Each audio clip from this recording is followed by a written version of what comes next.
Midwest Yu-Gi-Oh here, and today we have. Peter Truong. And what did you do today? I was playing Sky Striker.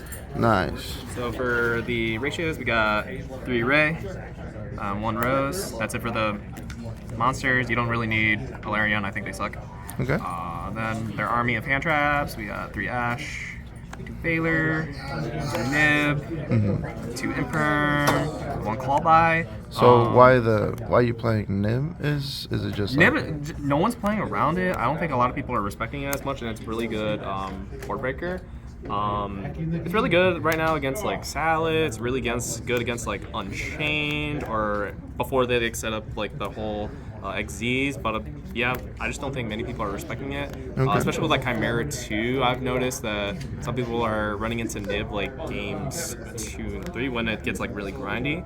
And it's very impactful in general. Like, I really like it a lot. The 2 Valor was kind of weird at first because I am playing Celine, but this came up a lot. The scary part is it's like you walk into Talents, which happened today. So, but I really wanted to like do the Celine access code line. Yeah, so I still think it's good. All right, cool. But yeah, I was pretty happy with all these two ofs. They're all very impactful. They did all they needed to do.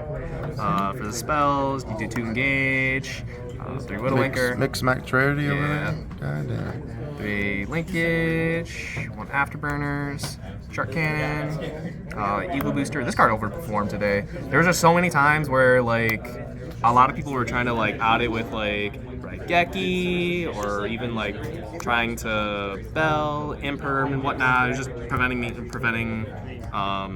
they were trying to prevent me to get like engage or any of these spells. But 99% of the time, like I never sent engage. I sent like either of these, but a lot of people were scared of. Now, did you ever top deck engage today? No. No top decking engage? I literally did not top deck engage once. Never drew it twice or anything. I really wished it did, but it is what it is. Then we do 1 Thrones, Area 0, and multi-roll. I've seen people play this at 2. I don't really understand the reason. I just think it's good at going. I just think if you're playing going second deck, I think just 1 is completely fine. You never really want to see this multiple times. That's just my opinion, at least. But I do these 2. I do Area 0 too, is because I'm playing Nib. Just a way to like get rid of Nib too. All right. Yeah. Oh, yeah. You're like, yeah, just throw them to the side real quick. And then for the other spells, we do 1 Terra, 1 Rhoda, and then I do the Thrust Package. This card's insane. Just having to search like all of these other cards, it's just so free. Especially this one. This won me a game against Labyrinth, is because like they didn't have any back row and it was very hard to out the lady. And having them force them to send it out was very, very impactful. So I see that you have 2 triple tactical talents. Would you take? Thrust. Sorry.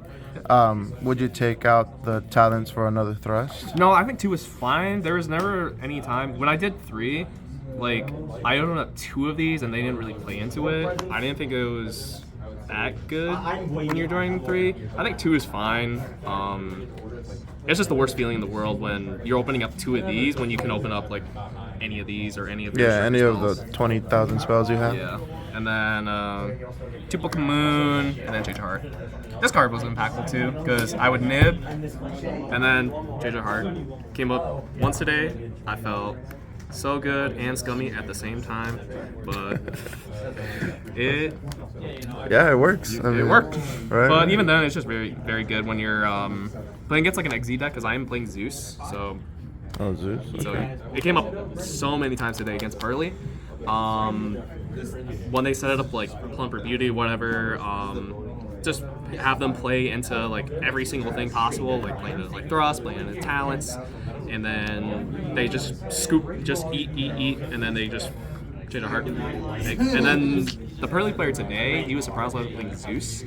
He's like, "You're playing Zeus and Striker?" Like, yeah, you kind of have to. So with Cash running around, you need to. Yeah, it just gets rid of everything on the board. Once you went through all the interruptions, that is. Yeah. For extra deck, we do 3 Gari, 2 Shizuku, 2 Ayate, 1 Kaina. I've seen a lot of people cut this out for like something else. I think it's still needed is because, like, for this specifically, if I'm trying to, like, out something, I don't want to waste any of these. I'd rather use something like this and then link it off to make it to Zeke. Yeah. But it came up a couple times for just, like, linkage targets and to also just prevent me from just dying. I had a rescue ace try to kill me with access code, and the only way that I could stay alive is through this. It's not the worst thing in the world. You can cut it, but I still think it's needed for like linkage and just making it up for Zeke. And then Azalea, this card's crazy, just the removal and everything. Wahida, so a lot of lists do like dark. Me and my buddy Ben, we had a consensus where it was just like Hida was the move because just certain decks are just playing more fires than like darks. So we just like sat down and we're like, yep, he's probably the move with Salad running around. I've seen some people still play like Sword Soul and they make like the Sovereign and everything, and then you just take their Sovereign. But you can also just like, if you really wanted to, if you had like Valor in the grave or Valor in your hand, you can make Hida target their Ash, make Selene, and then go from there, and then just kill them. And one Selene, access code, and then Zeus. You have to play this. Like, don't do Chaos Angel. It was pretty bad. I tested it so many times where you were doing like Chaos Angel and Zeus. This was the correct move. You never want to do Chaos Angel because if you do Bestials, you just shut off your entire spell line. It doesn't make any sense. So I see. Side deck. Epsilon.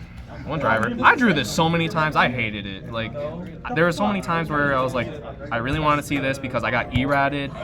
Because you literally cannot play the game under E-rad. So this came up, but I keep on drawing this. It was the worst feeling on the planet. But then I top deck this, so, and I get E-rad. For the people that are watching, what does that that card actually do? This negates traps. So in the event they flip like anti-spell, they flip E-rad, you just negate and destroy it. And you just play your game. But also, what's really cool about it is like if you have these, you can just link it off, make an Azalea, and then you just go with your regular checkers plays from there. Wow. So I really like this package. I don't know why a lot of people aren't playing it, because if you get hit with anti-spell or E-rad specifically, you just can't play the game. I think this is Eradicator is a problem in my opinion. It needs to be banned. It needs to be banned. Shifter needs to get banned. E-rad specifically, I hate E-rad. 3 Droll. 2 Bell, 3 Cosmics, and then 3 Summit Limit. A lot of lists do like Tikaboo. I personally didn't like Tikaboo that much because it hurts you a lot. Versus Summon Limit, like it just forces so many people to like, you know, if you break their entire board and you just flip this, there's like, oh man, I can't link climb as much as I used to. Or if you have like Brain Infusion, like man, I really want to make Mirror Jade. It's like, well, I got Clem, Cortesia, and whatnot. Like I can't. I'm like stuck. So I think this card's insane. It overperformed today too. Prevented link climbing, prevented XZ climbing, prevented. Yeah, it was just insane. I loved it a lot. That's good. And it doesn't really hurt you that much because you just make like the minimal. You set up first and then after that it's just like minimal after that. And honestly, I don't really care about it as much either. Like, let's say they, you know, poke my guy, and I try to trigger ray effects, grab whatever I need from Kagari. So yeah, it worked out pretty great. Cosmics were pretty good. I was expecting like Runic.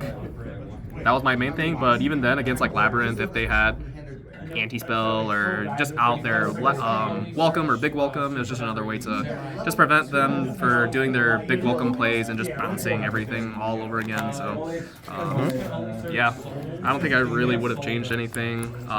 Probably would have wanted to see more imperms, wanted to see more like dark holes or probably lightning storm too. But if you're having Nib, I just don't really like lightning storm because it just shuts everything off. You have to like force your own battle phase to just poke, and yeah, that's why I just did dark hole. All right, well, thank you, Peter. Do you have any shout-outs? Yeah, shouts to Dustin, as always.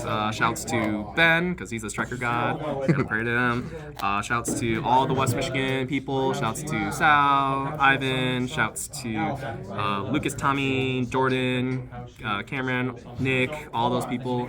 Shouts to Legend Sports and Games, Super Hideaway Gaming for holding this event for the You even got the shirt on. Let's go. Yeah. Shouts to Evolution Games down in Lansing, Michigan.